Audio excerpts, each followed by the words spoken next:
हम ऐसी सोसाइटी में रहते हैं जहाँ पे आज भी एक्टिंग को और इन सब चीज़ों को ज़्यादा प्रेफ़रेंस नहीं दिया जाता है। लुक मैटर करता है या आपका टैलेंट मैटर करता है?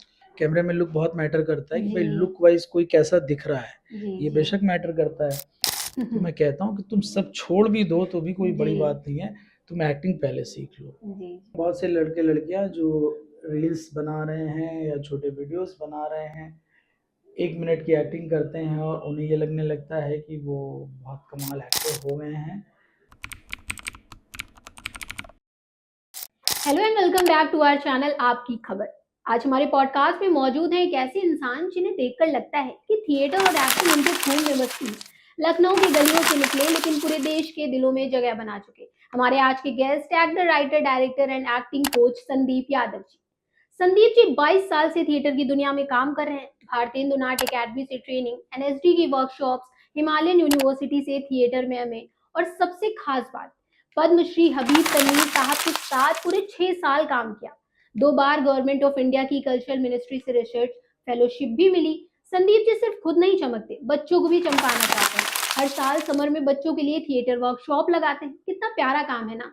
और नुक्कड़ नाटक 300 से ज्यादा में ऑथर भी, डायरेक्टर भी और एक्टर भी। फिल्मों में तो आपने इन्हें देखा ही होगा, पीपली लाइव, थप्पड़, गुलाबो किताबो, बाटला हाउस और वेब सीरीज में आश्रम, भोपाल, हंसने। हर बार किरदार ऐसा कि याद रह जाता है। तो आज हम इनसे जानेंगे लखनऊ की गलियों से बॉलीवुड तक का सफर कैसा रहा, थिएटर की जड़ें कैसे मजबूत रखी और आने वाले प्रोजेक्ट्स क्या हैं। तो सर, बहुत स्वागत है आपका हमारे स्टूडियो में। तो हमारे स्टूडियो में बहुत वेलकम है सर संदीप यादव जी का। तो हम सबसे पहले सर से यही जानना चाहेंगे कि उनका एक्टिंग में कैसे करियर शुरू हुआ और उन्होंने कैसे स्टार्ट किया। और सबसे बड़ी बात मैं आपको बता दूं कि सर यही लखनऊ से ही है। जैसे कि हमारे लखनऊ से काफ़ी फेमस चेहरे हैं लेकिन हम उनको नहीं पहचानते या नहीं जानते हैं, लेकिन सर ने तो बहुत अच्छी अच्छी वेब सीरीज और शॉर्ट फिल्म्स और सीरियल्स में काम किया है। तो शायद आपने सर को देखा भी होगा। तो आप सर से ही जानते हैं कि सर की जर्नी कैसी रही, उन्होंने एक्टिंग में अपना करियर कैसे स्टार्ट किया और क्या-क्या स्ट्रगल्स रहे, क्या चैलेंजेस रहे, तो हम सब सर से जानेंगे। सर, सबसे पहले तो आपसे यही जानना चाहेंगे कि कैसे हैं आप? मैं अच्छा हूँ और जी। बहुत अच्छा लगा आपने मुझे चैनल में इनवाइट किया बातचीत करने के लिए। जी सर।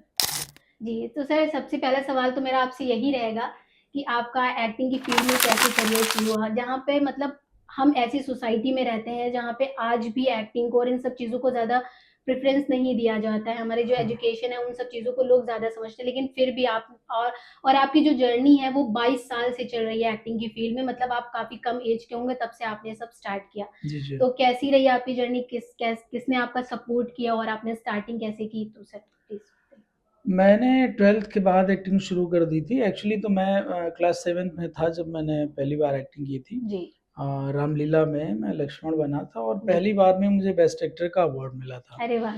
तो उससे पहले मैंने कुछ भी नहीं सीखा था। जी। फिर 12th के बाद मुझे लगा कि मैं बड़ा कन्फ्यूज़ था 12th पास करने के बाद कि किस फ़ील्ड में जाऊँ, क्या करूँ? तो मुझे लगा कि एक्टिंग में जाते हैं, इसमें ट्राई करते हैं। जी। तो मैंने इसकी विधिवत ट्रेनिंग ली, भारतेंदु नाट्य अकेडमी ड्रामा स्कूल है लखनऊ का। जी। वहाँ से मैंने थिएटर वर्कशॉप की और फिर वर्कशॉप के बाद से लगातार सीखता रहा, नाटकों में काम करता रहा। जी। तकरीबन 8-10 साल तक मैंने हिंदी थिएटर में एज़ एन एक्टर काम किया। लखनऊ में लगभग सभी बड़े थिएटर डायरेक्टर्स के साथ मैंने काम किया। उसके बाद मैं फिर भोपाल चला गया और वहाँ हबीब तनवीर जी के पास मैंने एक्टिंग सीखी। जी। तो ये तो मेरी थिएटर की जर्नी थी। जी, जी। जी। जी सर। हुँ। सर एज़ एन एक्टर आपके क्या स्ट्रगल्स रहे हैं, क्या चैलेंजेस रहे हैं एक्टिंग के? अब एज़ एन एक्टर चैलेंज ये रहा कि जब सबसे पहले हम एक्टर बनने का सोचते हैं, तो जी। मिडल क्लास फैमिली में सबसे पहला तो विरोध माँ-बाप का शुरू होता है कि भई जी, ये जी। लड़के ने क्या सोच लिया और हमने जी कौन से सर। पाप किए थे जो जी। ये एक्टर बनने का सोच रहा है। और जी। मैं चूँकि अपनी फैमिली में सबसे बड़ा हूँ भाई-बहनों में, जी। तो माँ-बाप को और लगने लगा था कि भई अब ये तो पता नहीं क्या कर रहे हैं, बाकियों का क्या होगा? हुँ, हुँ। काफ़ी घबराए हुए थे वो हुँ। और बहुत सख्त रहे वो लोग, मुझे एक्टिंग करने नहीं दी। लेकिन मैं भी बड़ा ज़िद्दी था, मैंने कहा मैं एक्टिंग तो करूँगा। तो फिर अपने ही तरीके से जी। कहीं-कहीं छोटी-छोटी नौकरियाँ करके, काम करके, किसी जी, तरह से जी। अपने खर्चे पानी जी। निकाल के मैं लगातार एक्टिंग और थिएटर करता रहा। जी। हुँ। सर आपका एक्टिंग का वो कौन-सा सबसे पहला मोमेंट था जहाँ से आपने शुरू किया और आपको थोड़ा-सा मोटिवेशन मिला कि अब मैं और अच्छा कर सकता हूँ या मुझे एक्टिंग की फ़ील्ड में ही आगे जाना है? क्योंकि इंसान के साथ कोई एक ऐसा छोटा-सा मोमेंट होता है जिससे उसको लगता है, उसको खुद में सेल्फ कॉन्फिडेंस होता है कि वो हुँ। और अच्छा आगे कर सकता है। मैंने जब पहला नाटक किया था लखनऊ में, तो जी। उसमें मेरा बड़ा छोटा-सा रोल था, लेकिन उस छोटे से रोल को हमारी जो टीचर थी रमा मैम, रमा अरुण त्रिवेदी, और उन्होंने बड़ा सराहा और बाकी लोगों ने जी। कहा कि नहीं अच्छा है। जी। अगले प्ले में फिर तारीफ़ हुई, तो मेरे जी। किसी नाटक में मेरी बुराई नहीं हुई। जी, चाहे जी, मैंने जी। छोटा रोल किया या बड़ा रोल किया या मेन जी। रोल किया, तो मुझे लगता रहा कि नहीं, मैं बिल्कुल सही ट्रैक पे हूँ। जी। हाँ।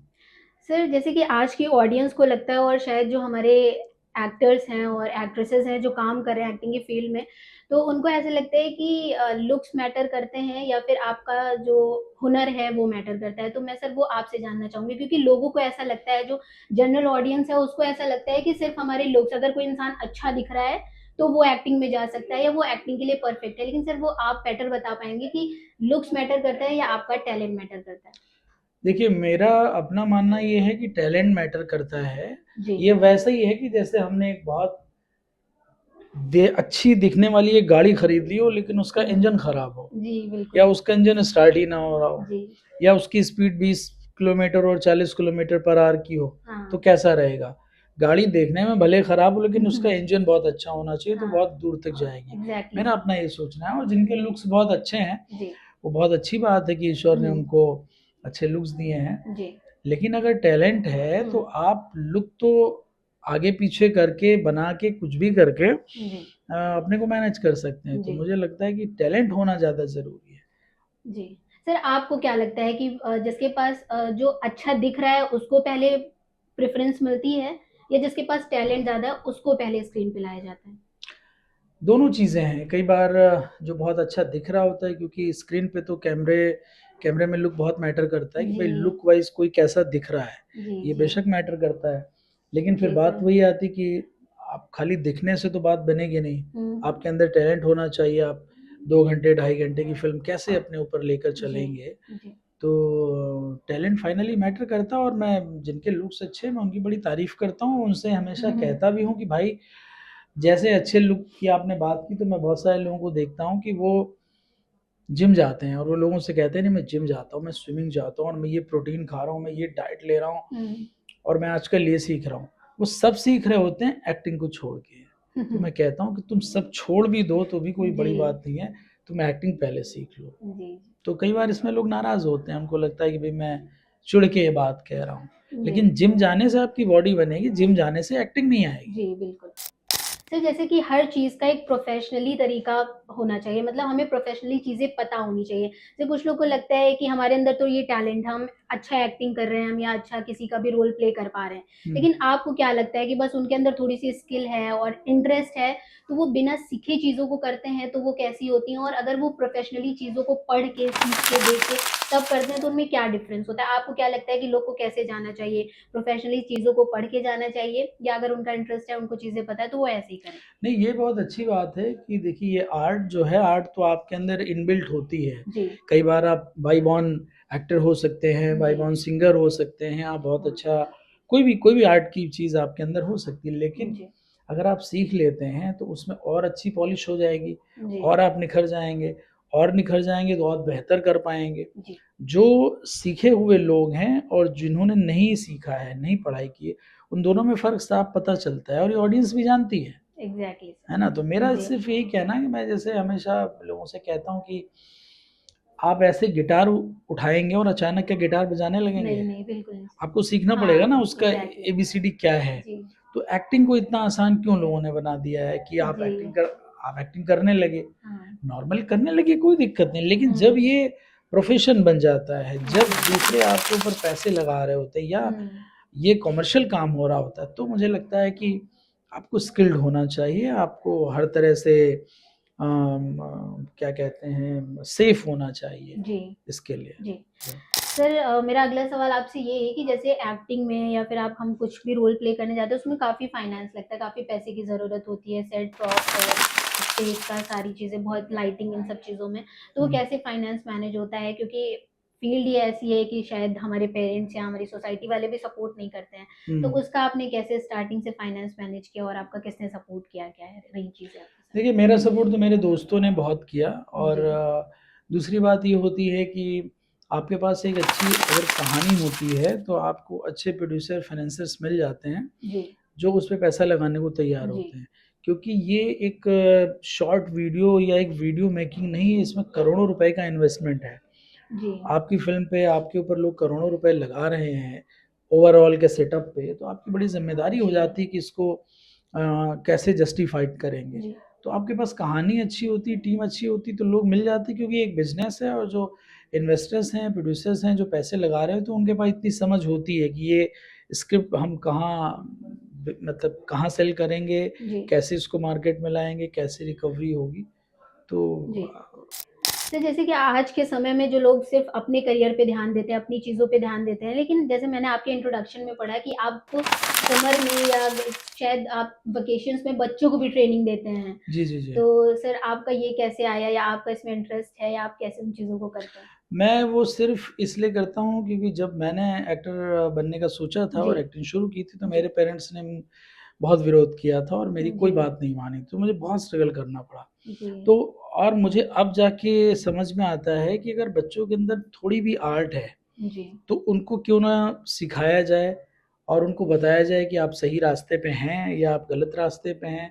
दूसरा, मैंने थिएटर की पढ़ाई की है जी। और लगातार थिएटर करता हूँ, किताबें बहुत पढ़ता हूँ, स्टडी बहुत करता हूँ, तो मेरा ओवरऑल जो एक्सपीरियंस अब तक का रहा है, जी। उसको मैं ये मानता हूँ कि थिएटर किसी भी बच्चे को बहुत बेहतर इंसान बनाता है। जी। जी। उसकी पर्सनैलिटी को ग्रो करता है, जी। पर्सनैलिटी को डेवलप करता है। तो मेरी साल भर में एक बार ज़रूर कोशिश रहती है कि बच्चों के साथ थिएटर करूँ और जब पेरेंट्स बच्चों को लेकर आते हैं मेरे पास, तब मैं उनसे कहता हूँ कि आज अपने बच्चे को देखिए और 1 महीने बाद देखिएगा। तो वो जी। खुद कहते हैं कि नहीं, बच्चे में बड़ा कॉन्फिडेंस आया और वो तो बड़ी कमाल, उसके अंदर ये भी चीज़ थी, उसके अंदर वो भी चीज़ थी। तो मैंने कहा आप लोगों ने उसे मौके नहीं दिए, जी, क्योंकि बिल्कुल। पेरेंट्स का ये सोचना है कि बस पढ़ते जाओ। हाँ। किताबें पढ़ो, एग्ज़ाम दो, किताबें पढ़ो, एग्ज़ाम दो। अच्छा 10th का एग्ज़ाम है, तुम ये हुँ। कैसे कर रहे हो? नहीं, नहीं, तुम खेलने नहीं जाओगे, तुम बाहर नहीं जाओगे। मतलब क्या बच्चा 24 घंटे पढ़ाई करता रहेगा? आप उसकी स्किल्स को दबाइए नहीं, मेरा जी। ये एग्ज़ैक्टली सर, सोचना रहता है। एग्ज़ैक्टली, तो एग्ज़ैक्टली। मैं बच्चे बड़े खुश होके जाते हैं, क्योंकि उनके लिए मेरी थिएटर वर्कशॉप एक थेरेपी की तरह होती है, एक मेडिटेशन की तरह होती है, जहाँ उन्हें मज़ा आता है, उन्हें लगता है हम जो कहना हुँ। चाहते हैं हम कह पा रहे हैं, जी। लोगों से इंटरैक्ट कर पा रहे हैं, बात कर पा रहे हैं। और वो मेरी अपनी तरीके हैं, टेक्निक्स हैं कि मैं बच्चों जी। के अंदर क्या ऐसा दबा छुपा है जो हुँ। पेरेंट्स नहीं जान पा रहे हैं, जी वो सर। निकाल के पेरेंट्स को डिलीवर कर देता हूँ कि आपके बच्चे में ये टैलेंट है, बाकी आप देख लो, मैं तो 1 महीने के लिए बच्चों के साथ हूँ। जी तो वो सर। एक तरह से मेरा कैसे बताऊँ कि एक समर्पण है कि मैं जी। इतना कुछ सीखा है, तो ठीक है, मैं कुछ बच्चों को बाँटता सर चलूँ, बहुत देता बढ़िया चलूँ। सर। सर मेरा सवाल आपसे ये रहेगा कि आपकी प्रोफ़ाइल में जैसे मैंने पढ़ा कि आप नुक्कड़ नाटक वग़ैरह भी उसमें भी आपने प्ले किया है। हुँ, हुँ। तो उसमें आपने कैसे रोल्स किए हैं या आप किन सब्जेक्ट्स पे करते हैं? मैंने सोशल इश्यूज़ पे बहुत सारे नुक्कड़ नाटक किए और जी। चूँकि लिखना भी मेरा काम है और मुझे मज़ा आता था कि किसी एक टॉपिक पे नुक्कड़ नाटक लिखना है, फिर परफ़ॉर्म करना है, और वो एक्टिंग सीखने का भी एक पार्ट था। जी। क्योंकि जब आप एक्टर बनने का सोचते हैं या कोई भी सोचता है, तो उसके अंदर बड़ी हिचक-सी होती है, अरे मैं इनके सामने कैसे एक्टिंग करूँ? जी। मैं वहाँ कैसे करूँ? और नुक्कड़ नाटक तो सड़क पे करना होता है। जी। आप गए रोड पे, सड़क पे लोग जा रहे हैं, आ रहे हैं, आपको वहाँ परफ़ॉर्म करना है। हुँ। तो बहुत ही आपका अंदर का जो डर है, आपकी जो झिझक है, जो हुँ। संकोच है, जो जी। शर्म है, वो सब गायब हो जाती है और आप एकदम बिंदास होके परफ़ॉर्म कर रहे होते हैं। तो हुँ। बड़ा कुछ सीखने को बहुत मिलता है और नुक्कड़ नाटक मैंने कम से कम 600-700 किए होंगे जी। और वो मुझे आज भी, मतलब कभी मौका मिले तो मैं ज़रूर कहूँ, मुझे बड़ा मज़ा आता है। क्योंकि लाइव आप इंटरैक्ट कर रहे होते हैं ना जी, ऑडियंस बिल्कुल। से। जी। जी। जी। सर आपने बहुत अच्छे से बताया। बाकी अब मेरा सवाल ये रहेगा आपसे कि जैसे लोग एक्टिंग की फ़ील्ड को या हम यूँ कहें कि बॉलीवुड की फ़ील्ड को नेपोटिज़्म से बड़ा रिलेट करते हैं। हुँ। तो सर मैं आपसे ये पूछूँगी कि क्या आपका भी कुछ ऐसा कनेक्शन है कि आपकी फ़ैमिली में कोई एक्टिंग से हो, आपका फ्रेंड कोई, या फिर आपने ये फ्रेश जर्नी अपने स्टार्ट की एक्टिंग की फ़ील्ड में? नहीं, मेरी फ़ैमिली में तो कोई भी नहीं है एक्टिंग के फ़ील्ड में जी। और मुझे किसी ने मतलब ऐसे सपोर्ट भी नहीं किया। जब जी। धीरे-धीरे फ़िल्में आने लगी और हुँ। पेरेंट्स को, रिलेटिव्स को अच्छा लगने लगा कि भई वो मेरी फ़िल्म रिलीज़ हुई है, सिनेमा हॉल में लगी है या किसी ओटीटी पे आई है, जी। तो बेशक उन लोगों को अच्छा लगता है। और हुँ। बात आपने नेपोटिज़्म की कि बॉलीवुड में नेपोटिज़्म किस तरह काम करता है या किस तरह हावी है, तो मैं ये सब नहीं मानता हूँ नेपोटिज़्म जैसी कोई चीज़ है, ये सब फालतू की बातें हैं। जी। हर फील्ड में नेपोटिज़्म है। नेता का बेटा नेता बनता जी, है, बिल्कुल। सांसद का बेटा विधायक बनता है, विधायक का बेटा फिर हुँ, विधायक बनता है, डॉक्टर का बेटा डॉक्टर बनता है, एग्ज़ैक्टली। बिज़नेसमैन का बेटा बिज़नेसमैन बनता है। अगर सर, सपोज़ आपके हिसाब से अच्छा ये चीज़ सही है या गलत है? आपको क्या लगता है, इसको प्रमोट करना चाहिए या ये चीज़ खत्म होनी चाहिए? नहीं, ये हर किसी का अपना इंडिविजुअल डिसीज़न है।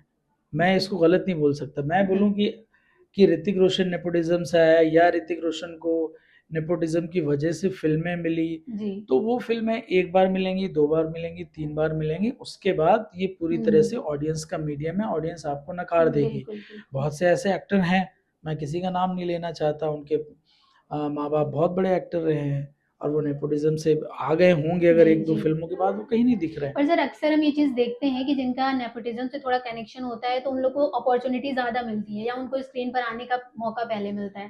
तो आपको क्या लगता है कि ये चीज़ सही है या लोग गलत बोलते हैं ऐसा? नहीं, बिल्कुल उनको मौका मिलता ही है जी। और मतलब इसमें खराब भी क्या है?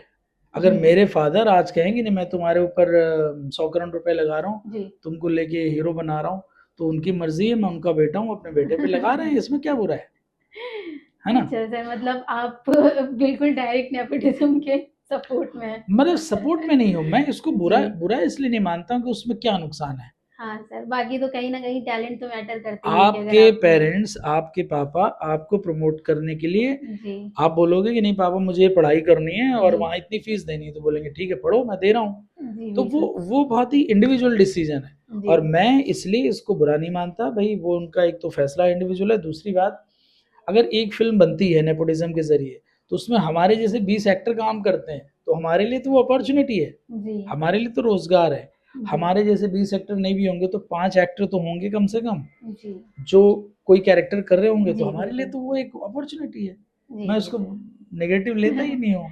Exactly sir. हाँ।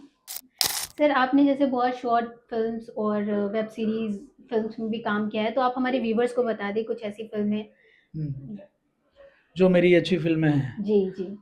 मैंने बहुत सारी अच्छी फ़िल्में की मतलब अच्छी इन द सेंस कि जिनमें मुझे मेरा काम बहुत पसंद है। उसमें बाटला हाउस एक फ़िल्म है जॉन अब्राहम के साथ, उसमें मैं विलेन हूँ और एक फ़िल्म है थप्पड़ तापसी पन्नू, दिया मिर्ज़ा है उसमें, अनुभव सिन्हा सर उसके डायरेक्टर हैं। थप्पड़ ज़रूर देखिए, उसको कई फ़िल्म फेयर अवार्ड मिले हैं। मेरी एक सीरीज़ है, वेब सीरीज़ है आश्रम, प्रकाश झा सर ने बनाई थी, बॉबी देओल उसमें जपनाम करके आप लोगों ने सुना होगा और हँसमुख एक सीरीज़ है नेटफ्लिक्स में और अभी भागवत आई है ज़ी5 पे, रंगबाज आई है ज़ी5 पर नेटफ्लिक्स पर एक चतुरनार फ़िल्म है। तो कुछ 5-6 फ़िल्में जो मुझे बहुत पसंद है वो मैं ज़रूर रिकमेंड करता हूँ। ये आप ज़रूर देखिए आपको अच्छा लगेगा। बाकी टीवी सीरियल बहुत सारे हैं। हाँ जी। जैसे कि सर ने आप म अपनी फ़िल्मों के बारे में आपसे बताया, तो आप सर की फ़िल्मों को ज़रूर देखिएगा और जैसे भी आपको लगता है तो कमेंट में बताइएगा। तो सर जैसे कि आपने बहुत सारी फ़िल्मों के नाम बताए और आपको कुछ ऐसे फ़िल्म से रिलेटेड अवार्ड वग़ैरह मिले हों या आपकी फ़िल्म जो बहुत लेवल तक प्रमोट हुई हो, उसके बारे में? मेरी 2-3 फ़िल्मों को बहुत सराहना मिली है जी, जिसमें आश्रम बहुत पसंद की गई थी जी, और थप्पड़ बहुत पसंद की जी। गई थी। वो वुमेन एम्पावरमेंट पे फ़िल्म थी हुँ, और आश्रम चूँकि एक तरह से हिंदू बाबाओं के उम, क्या करते हैं इसके ऊपर बनी थी, तो ये 2 फ़िल्में बहुत चर्चा में रहीं जी, और मुझे एक्टिंग के लिए कल्चरल मिनिस्ट्री ने अभी तक 2 बार फेलोशिप दी है एक्टिंग में रिसर्च करने के लिए जी। और मैं थिएटर में पीएचडी कर रहा हूँ, पढ़ना मेरा शौक है और आगे की मेरी योजनाएँ यही हैं कि मैं पीएचडी कंप्लीट करने के बाद एक बहुत कमाल का स्कूल खोलूँ, मैं इंस्टीट्यूट नहीं अरे वाह! कहूँगा उसको, वो थिएटर काफ़ी स्कूल होगा अच्छा जहाँ इनिशिएटिव है आपका। जी, बच्चों को एक्टिंग, बच्चों की पर्सनैलिटी डेवलपमेंट जी, ये सिखाया जाएगा। उनको एक्टर बनाना उसका उद्देश्य नहीं होगा। जी, वो किसी भी फ़ील्ड में होंगे, उनको हम मैनर्स सिखाएँगे, एटिकेट्स सिखाएँगे, उनको ज़िंदगी में खुश रहना सिखाएँगे, जी। चैलेंजेस को फ़ेस करना सिखाएँगे। तो जैसे कि जी, आपने अपनी 2 फ़िल्म का ज़्यादा नाम लिया, एक आश्रम और एक थप्पड़। तो हाँ। उन दोनों मूवीज़ में आपने क्या रोल प्ले किया है और उसका 1-2 डायलॉग जो आपको सबसे ज़्यादा पसंद हो या व्यूअर्स को ज़्यादा डायलॉग पसंद तो आया था याद उसके नहीं बारे है मुझे, मैं अच्छा, अच्छा। बहुत भुलक्कड़ हूँ इस मामले में। जी, थप्पड़ और आश्रम इसलिए पसंद है कि जी, थप्पड़ का जो रोल था वो मेरे लिए बहुत चैलेंजिंग था। जी, अ, मैंने जो कैरेक्टर प्ले किया है वो तापसी पन्नू की जो नौकरानी है उसका हस्बैंड बना हूँ, जो अपनी बीवी के ही कमाए हुए पैसों पर रहता है, जी, शराब पीता है और उसको जब मौका मिलता है तो मारता है, पीटता है और धौंस दिखाता है कि मतलब मैं पति हूँ। और जी। एक दिन वो उल्टे पीट देती है उसको। अरे वाह! तो वो कैरेक्टर परफॉर्म करना मेरे लिए बहुत चैलेंजिंग था जी, और उसकी बड़ी चूंकि तारीफ हुई इसलिए वो बहुत पसंद है। और आश्रम इसलिए पसंद है कि आश्रम का कैरेक्टर बिल्कुल लाउड नहीं है, बहुत ही सटल कैरेक्टर है। तो जी, वो भी मेरे लिए बहुत चैलेंज था कि इसको कैसे करेंगे। तो चैलेंजिंग रोल्स, और बाटला हाउस का भी जिक्र कर रहा हूँ क्योंकि बाटला हाउस मेरे एक लंबे डाउनफॉल के बाद, जी, मतलब मेरी लाइफ की जो सेकेंड इनिंग है उसकी पहली फिल्म थी। तो आज भी मैं देख लेता हूँ तो मेरी आंखें भर आती हैं क्योंकि उस टाइम पे मैं बहुत परेशान था। जी, और वैसी परेशानियाँ कि जब मेरे पास एक भी पैसा नहीं था, खाने को भी पैसे नहीं, मैं किसी दोस्त के घर पे 5 दिन रुक रहा हूँ, किसी के यहाँ 1 हफ्ते रुक रहा हूँ, किसी के यहाँ 2 दिन रुक रहा हूँ, एक बैग में कपड़े और ऐसे ट्रैवल कर रहा था।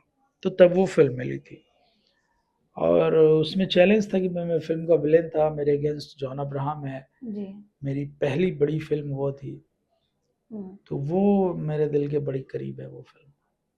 जी। सर जैसे कि आपने अपनी मूवीज़ के बारे में बताया, शॉर्ट फ़िल्म्स के बारे में बताया, तो आपको कभी ऐसा लगा हो कि आपके सोसाइटी मेंबर्स ने या आपके जानने वालों ने कभी आपको ट्रोल किया हो, आपके डायलॉग को लेकर, आपके रोल प्ले को लेकर, जिससे आप डिमोटिवेट हुए हों या कुछ ऐसा आपके साथ मोमेंट हुआ? नहीं, ऐसा तो नहीं हुआ है। अच्छा सर। ऐसा जी, ऐसा कुछ भी नहीं हुआ क्योंकि मैं जो फ़िल्में करता हूँ मैं बहुत ही सेलेक्टिव काम करता हूँ। मैंने इस तरह की कोई डबल मीनिंग वाली फ़िल्म नहीं की, जी, कोई बोल्ड फ़िल्म नहीं की है, जी। किसी में कोई गंदा कैरेक्टर प्ले नहीं किया। फ़िल्में बहुत साफ़-सुथरी हैं, बहुत स्टैंडर्ड वाली अच्छा हैं। सर, आपको क्या लगता है जैसे आपने बताया कि आपने मूवीज़ में कोई बोल्ड कैरेक्टर नहीं किया, गंदी फ़िल्में नहीं की, गंदा रोल नहीं किया है। तो आपको क्या लगता है ऐसे ही लोगों को ट्रोलिंग झेलनी पड़ती है, जो नॉर्मल रोल करते हैं, उन लोग को कुछ कोई कुछ नहीं उनको कहता है क्यों या झेलना उनका पड़े? सिर्फ़ एप्रिसिएशन ही होता हाँ, है? उनका सिर्फ़ एप्रिसिएशन होगा, मतलब उनको ट्रोल क्यों करेंगे लोग? जी, जिस किसी ने किसी रिलीजन के अगेंस्ट कोई फ़िल्म की हो तो उसको ट्रोल करेंगे, मानवता के खिलाफ की हो तो ट्रोल करेंगे, जी।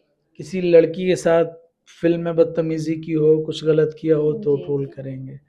तो मैंने ऐसा कुछ काम किया नहीं, मैंने जो कैरेक्टर्स प्ले किए वो बड़े शानदार रहे। और थप्पड़ वाला जो कैरेक्टर है उसमें लड़कियों के कमेंट्स-वमेंट्स बहुत रहे सोशल मीडिया में कि बहुत हुँ, घटिया हुँ। आदमी है, जी, बीवी को मारता है क्योंकि ये जी, वो। आपने उसमें ऐसा रोल प्ले हाँ, वो किया है, किरदार चूँकि थोड़ा-सा बहुत नेगेटिव तो इसलिए। नहीं बहुत ही मतलब वो घटिया हुँ। टाइप का इंसान है जो कैरेक्टर प्ले जी, किया, जी, तो जी। उसमें थोड़ा-सा बहुत सुनने को थोड़ा बहुत मिला, बट मैं तो चूँकि एक्ट कर रहा था तो लोगों ने कहा कि भई आप तो एक्टर हैं, बट एग्ज़ैक्टली वही सर। रहा। जी। तो जैसे कि आज की जो यूथ जनरेशन है वो काफ़ी एक्टिंग में इंटरेस्टेड है, तो आप उनको क्या टिप्स देना चाहेंगे कि उनको कैसे अपनी जर्नी शुरू करनी चाहिए? क्या प्रोसीजर है, क्या चीज़ें हैं? मैं उनके लिए एक ही बात कहना चाहता हूँ, बहुत से लड़के-लड़कियाँ जो रील्स बना रहे हैं या छोटे वीडियोज़ बना रहे हैं, 1 मिनट की एक्टिंग करते हैं और उन्हें ये लगने लगता है कि वो बहुत कमाल एक्टर हो गए हैं। मुझे कोई आपसे शिकायत नहीं है, ना मेरा कोई आपसे कॉम्पिटिशन है, बस मेरा सुझाव है, आप 1 मिनट में बहुत अच्छी एक्टिंग कर रहे हैं, लेकिन वो एक्टिंग आप अपने लिए कर रहे हैं। आपने अपनी स्क्रिप्ट लिखी है, जी। आपने अपनी तरह परफ़ॉर्म कर लिया, लेकिन कोई दूसरा जब आपसे कराएगा अगर तब आप अच्छा कर लेते हैं, तो बात बनेगी। और रील बनाकर आप ये मत सोचिए कि आप बॉलीवुड में आके कमाल कर देंगे, छा जाएँगे, क्योंकि वो एक थोड़ा टफ़ काम है, चैलेंज है। तो मेरा सुझाव ये है कि आप एक्टिंग सीख लीजिए, जिस शहर में हो वहाँ थिएटर करिए, थिएटर के लोगों से मिलिए हुँ, और उसके बाद फील्ड में आइए। फिर तो ये तो समंदर है, ये तो ओपन लड़ाई है सबकी, कोई सीखा है कि नहीं सीखा है। तो बस मैं ट्रेनिंग पे फ़ोकस करना हुँ, चाहता हूँ कि हुँ। आप लोग पढ़ लिख के आओ तो मज़ा आए। जी। सर आप राइटर, डायरेक्टर और एक्टर कई चीज़ों में काम करते हैं, तो हुँ। आप कैसे इन सब सारी चीज़ों को मैनेज करते हैं? मैं कर लेता हूँ मैनेज क्योंकि सर मैं आपने अच्छा किसी मूवी की स्क्रिप्टिंग भी की है क्या? मैंने किसी फ़िल्म की स्क्रिप्टिंग, मतलब वहाँ पे मेरा नाम नहीं है, जी। लेकिन हमारी फ़ील्ड में एक जॉब होती है, उसको स्क्रिप्ट डॉक्टर कहते हैं। जी। तो मैं स्क्रिप्ट डॉक्टर के तौर पे काम करता हूँ। जैसे आपने स्क्रिप्ट लिखी और जी। आपने स्क्रिप्ट मुझे भेजी, हुँ। उसको करेक्ट करना है, जी। उसको सुधारना है, या फ़िल्म बहुत लंबी लिख गई उसको छोटा करना है। जी। तो मैं वो डॉक्टरी वाला काम करता हूँ। हुँ, हुँ। और जो मैंने स्क्रिप्ट्स लिखी हैं वो मैंने नाटक बहुत सारे लिखे हैं, जी। बच्चों के नाटक, बड़ों के नाटक, कहानियाँ लिखी हैं। लेकिन अभी मैं जल्दी मेरी लिखी कहानी पर एक फ़िल्म प्लान हो रही है, जी। और वो जर्नलिस्ट लोगों के ऊपर है, अरे वाह पत्रकारों सर! की ज़िंदगी पर फ़िल्म फिर है। तो बहुत ही बढ़िया है। सर तो अभी आपका क्या चल रहा है रिसेंट प्रोजेक्ट या अपकमिंग प्रोजेक्ट्स आपके जो आने वाले हों? अगर आप व्यूअर्स को बताना चाहें तो? अभी मैंने प्रकाश झा सर की फ़िल्म की है जनादेश, वो एक पॉलिटिकल सटायर है, तो वो एक बहुत अच्छी फ़िल्म है। अभी भौकाल 3 भी पूरी हुई है, भौकाल 3 आएगी। और अभी एक वर्टिकल सीरीज़ मेरी आने वाली है, शून्य से शिखर तक। मुझे ऐसे बहुत सारी याद नहीं आएँगी जी, चीज़ें, जी, जी। लेकिन 4-5 अच्छे प्रोजेक्ट्स हैं जो जल्दी आने वाले हैं। जी सर, वो तो स्क्रीन पे आएगा तो हम सभी और हमारे व्यूअर्स तो देख ही जी, लेंगे। जी, जी। जी सर। सर आपने काफ़ी अच्छे से अपने बारे में बताया, आपकी जर्नी काफ़ी स्ट्रगल रही और आपने बहुत अच्छे से चीज़ें अचीव की। तो जैसे कि सर ने आप अपने बारे में बताया, अपनी जर्नी के बारे में बताया और सर लखनऊ के ही हैं और सर की घर से या सर का कोई नेपोटिज़्म से रिलेशन नहीं है। लेकिन फिर भी सर ने बहुत अच्छा एक्टिंग की फ़ील्ड में काम किया है, बहुत अच्छी-अच्छी शॉर्ट फ़िल्म्स, वेब सीरीज़ और फ़िल्म्स में काम किया है। और जो सबसे अच्छी बात है कि आज के समय में जो लोग सिर्फ़ अपनी चीज़ों पे फ़ोकस करते हैं, अपने करियर पे, अपनी हमें क्या करना है उन सब चीज़ों पे, लेकिन जो सर का मुझे सबसे अच्छी चीज़ लगी वो ये कि सर अपने साथ-साथ बाकी बच्चों की भी पर्सनल ग्रूमिंग कर रहे हैं और सर काफ़ी अच्छा इनिशिएटिव भी स्टार्ट करने वाले हैं, जिन वो बच्चों की पर्सनल ग्रूमिंग पे ध्यान देंगे और उनकी वो कैसे उनको ग्रो करना है इन सब चीज़ों पे। तो सर बहुत अच्छा लगा आपके साथ बात करके और आपकी सारी चीज़ों को जानकर। तो आप भी सर का सपोर्ट करिए और सर की मूवीज़ और शॉर्ट फ़िल्म्स को देखिए और ऐसे ही पॉडकास्ट देखने के लिए आप बने रहिए हमारे साथ और देखते